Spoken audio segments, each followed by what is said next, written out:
This is Shubhanjali Shukla and welcome to our channel Tech Studies. तो आज का हमारा टॉपिक है असाइनमेंट प्रॉब्लम। तो पहले जानते हैं असाइनमेंट प्रॉब्लम होती क्या है। तो हमारी जो असाइनमेंट प्रॉब्लम होती है वो जनरेट हुई रहती है क्लासिकल प्रॉब्लम से। क्लासिकल प्रॉब्लम में क्या होता है कि ये जो है हमारा जॉब को और हमारे डेस्टिनेशन को असाइन करती है। इट मीन्स जो भी हमारा रो ऑफ कॉलम रहेगा जो भी हमारी रो रहेगी एंड जो भी हमारा कॉलम रहेगा वो एक दूसरे से इक्वल रहेगा तथा ये दोनों जो है नंबर ऑफ असाइनमेंट के इक्वल रहेंगे। It means number of column equal to number of row equal to number of assignment. Then जो होता है हमारा असाइनमेंट प्रॉब्लम टू पार्ट्स में डिवाइड होता है। First is balanced assignment problem and second is unbalanced assignment problem. हमारा balance assignment problem में क्या होता है, बैलेंस जैसे कि नाम से पता चल रहा है सब कुछ इक्वल। इट मीन्स हमारा इसमें जो है number of row and number of column जो है वो एक दूसरे से इक्वल रहेंगे। देन आ जाता है हमारा अनबैलेंस्ड असाइनमेंट प्रॉब्लम। अनबैलेंस्ड में क्या होता है कि हमारा number of row is not equal to number of column. Then इसको सॉल्व करने के लिए जब तक हमें इक्वल नहीं होगा ये सॉल्व नहीं होगा पाएगा। तो हमें इसको सॉल्व करने के लिए इसमें एक डमी नाम का रो या कॉलम ऐड करना पड़ेगा। इट मीन्स अगर हमें नंबर ऑफ रो की वैल्यू नंबर ऑफ कॉलम के बराबर नहीं है तो नंबर ऑफ रो में डमी वैल्यू यूज कर देंगे, और अगर नंबर ऑफ कॉलम की वैल्यू नंबर ऑफ रो के बराबर नहीं है तो नंबर ऑफ कॉलम में एक डमी नाम का कॉलम ऐड कर देंगे। डमी में क्या होता है कि जितने भी एलिमेंट्स रहेंगे वो सभी जीरो रहेंगे, तो जो होता है इस पे कोई इफेक्ट नहीं पड़ेगा और हमारा बैलेंस्ड भी हो जाएगा और हम इसको इजिली सॉल्व कर सकते हैं। तो पहले जानते हैं कि बैलेंस्ड असाइनमेंट प्रॉब्लम क्या होती है। तो यहाँ पर हमने एक पहले से एग्जांपल ले रखा है। अब इसको हम देखते हैं कि इसको हम कैसे ऑप्टिमल सॉल्यूशन कैसे इसको फाइंड करते हैं। ठीक, देन इसमें क्या हो जाता है, ये हमारा 4x4 का दिया गया है। इट मीन्स इससे हमें पता चलता है कि बैलेंस्ड है क्योंकि रो हमारी 4 है, कॉलम हमारा 4 है। देन पहला अब इसमें इसका स्टेप क्या है कि जैसे हमें ऑप्टिमल असाइनमेंट प्राप्त करना है तो इसका पहला स्टेप क्या है, रो रिडक्शन। तो रो रिडक्शन में क्या होता है कि जो भी रो है उसका हमें सबसे मिनिमम नंबर जो है फाइंड करके बाकी सारे उस रो के सभी एलिमेंट से माइनस कर देना। इट मीन्स अगर ये हमारा पहला रो है इसमें सबसे शॉर्ट एलिमेंट क्या है, 2 है, तो हम 2 को लेके इसके सभी एलिमेंट में 2 को माइनस कर देंगे। ठीक, तो यहाँ पे ये हमारी टेबल है।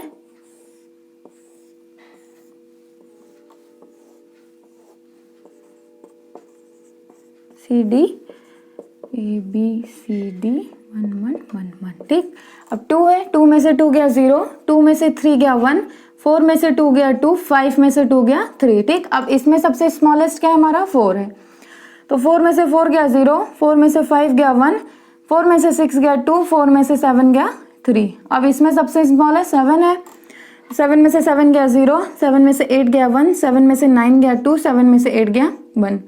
सेम ऐसे इसमें 3 है, 3 को लेंगे तो क्या हो जाएगा 0 2, अब 3 में से 8 गया 5 और यहाँ क्या हो जाएगा 1। ठीक, तो ये हो जाता है हमारा रो रिडक्शन। अब हमें क्या करना है, सेकंड स्टेप क्या है हमारा, कॉलम रिडक्शन। तो कॉलम रिडक्शन में हम क्या करेंगे, कॉलम रिडक्शन यहाँ देख लेते हैं हम।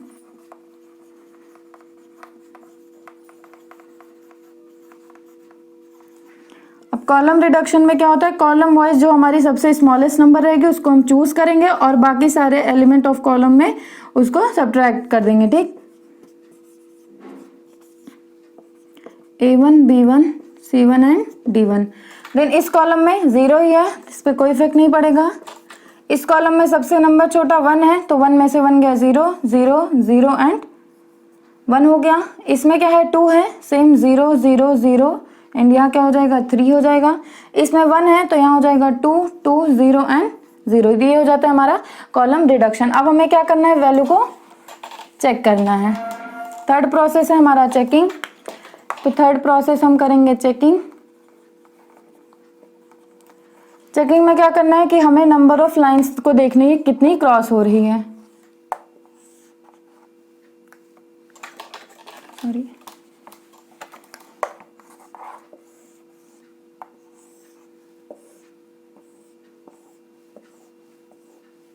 ये हो गया हमारा ABCD A1 B1 C1 and D1। ठीक, अब जो है इसमें क्या है हमारा 0 0 0 2 0 0 0 2 0 0 0 0 0 1 3 एंड 0। ठीक, अब हमें क्या करना है कि लाइंस चेक करनी है हमें। इसमें क्या होता है, जितने नंबर ऑफ रो रहती है उतने ही नंबर ऑफ कॉलम, मतलब अगर 4 4 है तो एटलीस्ट हमें 4 लाइन की जो है जरूरत रहेगी। देन एक ये हो गया, एक ये हो गया, एक ये हो गया, एक ये हो गया।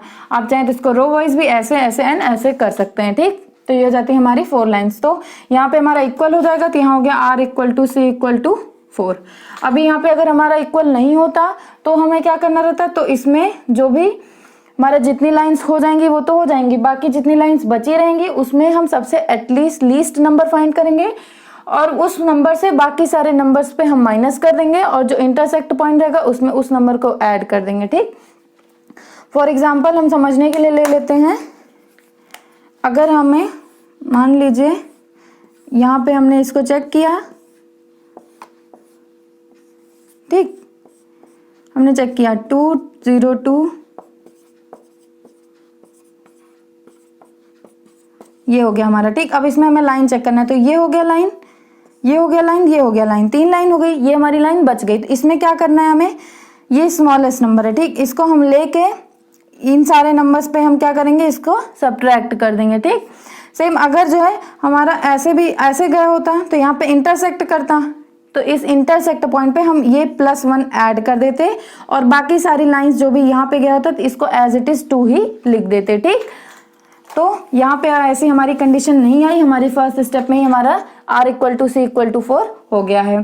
देन इसके बाद क्या करेंगे, अब हम असाइनमेंट बनाएंगे, ठीक। असाइनमेंट में क्या होगा, 4 स्टेप हमारा असाइनमेंट होगा।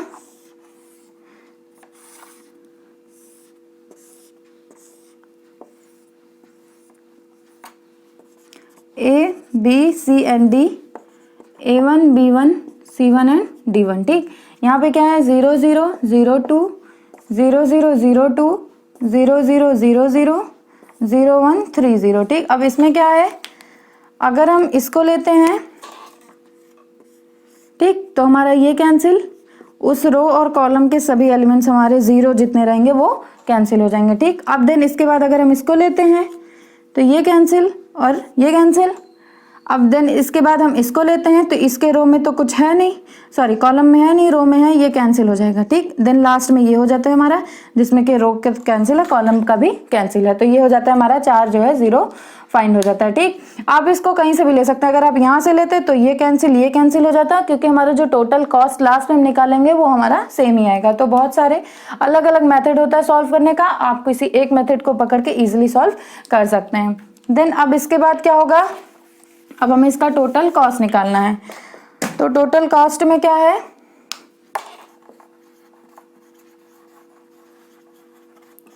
टोटल कॉस्ट में क्या है, A इक्वल टू A1 आ रहा है, A equal to A1, B equal to B1,